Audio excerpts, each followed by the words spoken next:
Chapter 22. We both utter startled cries. Hey, who turned out the lights? What's happening? Suddenly, I couldn't breathe. I felt a heavy weight as if someone was standing on my chest. I dropped onto my back, gasping, choking, desperately trying to suck in air. And then my arms and legs shot out. My chest felt ready about to burst. My skin pulled tight against my body. I'm being pulled apart, I thought. Oh! A long, low moan escaped my throat. I realized I could breathe again. I took several deep, noisy breaths. The air felt cool and damp. Amy? Where are you? Are you okay? I whispered. Pale light filtered through the darkness. I gazed up at a white full moon low in the sky. I turned and saw Amy sitting on the ground, shaking her head, her hair bobbing, a dazed expression on her face. She gazed up at the moon and then turned to me. Mark, we're outside, she murmured. We're not home anymore. I climbed shakily to my feet and looked around. A cool breeze fluttered my t-shirt. I saw a long, flat, grassy field stretching darkly under the pale moonlight. In the distance, I could see a tall hay mound, and beyond it, tiny huts with a fire burning outside each hut. Where are we? Amy demanded shrilly. She jumped off, dust off the back of her shorts, then grabbed my arm. Where are we? How did this happen? Where's our house? I swallowed hard. I couldn't answer any of those questions. We both gasped when we heard the heavy, lumbering footsteps. The ground shook with each step. It sounded like steady, booming thunder low against the ground. Come on, I cried, grabbing my sister's hand. Running hard over the muddy field, I pulled her behind a clump of tall grass. Boom! Boom! Boom! The dragon stepped into the wide beam of moonlight. It rumbled over the field, its belly rising and falling, slender wings raised above its massive spiked shoulders. A dragon! I gasped, just like in the story. With its long, plaited neck arched high, the creature kept its gaze straight ahead, jaws shut tightly. The huge head bobbed in rhythm to the heavy footsteps. Amy squeezed my hand. We stared open-mouthed at the creature as it lumbered past a clump of grass. Will it see us? I wondered. Can it smell us? Is it searching for us? No. It clumped steadily, heaving its body forward, big feet sinking into the mud, leaving a trail of deep holes behind it. From the safety of our hiding place, we watched it move until it stepped out of the moonlight, over the dark horizon, and disappeared. I waited for my heart to stop racing. Then I whispered to Amy, I know where we are. She was still squeezing my hand. She let go and took an awkward step back, nearly tumbling into a tall bush. Get us out of here, she choked out. I don't care where we are. I just don't want to be here. We're in the card game, I continued.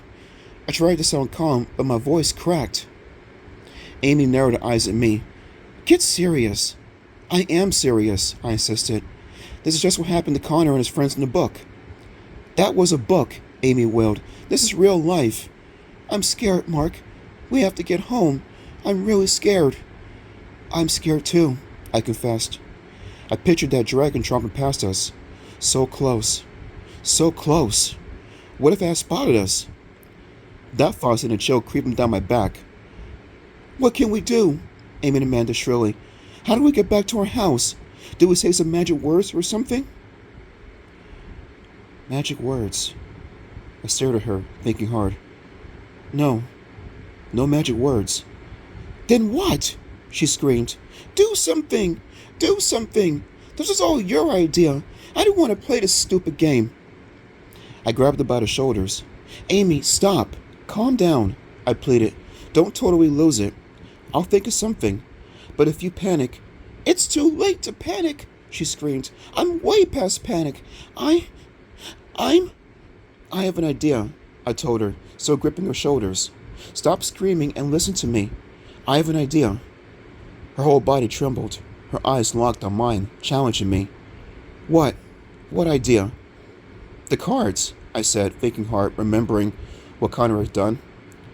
When the kids in the book shoved the cards back into the box, everything returned to normal. Really?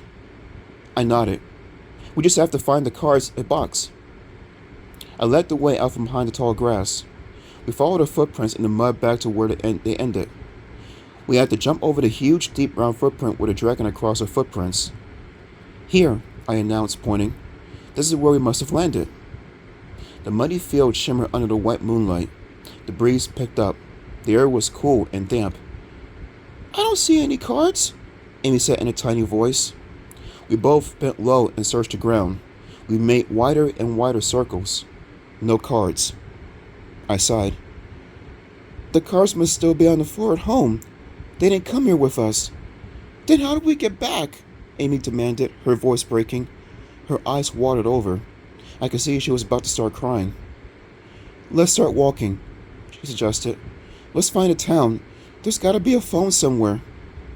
I took her shoulders again and turned her around. You don't understand, I said softly. There are no phones, and probably no towns. We're in some kind of medieval world, with dragons and knights and elves and things. Her mouth dropped open. A tiny squeak escaped her throat. I could see the panic in her eyes.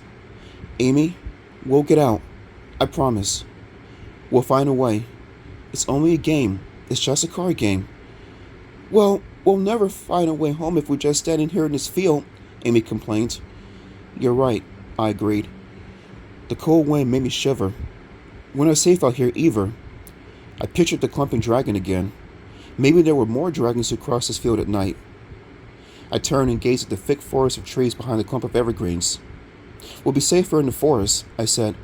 Maybe we could find a path that leads somewhere. Amy nodded but didn't say anything. We started walking. I led the way into the trees, our shoes sinking into the soft forest ground. We had walked only a few minutes when I stepped on something on the ground, a log or a tree branch.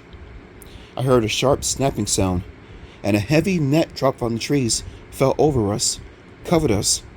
A trap! I cried. We're caught!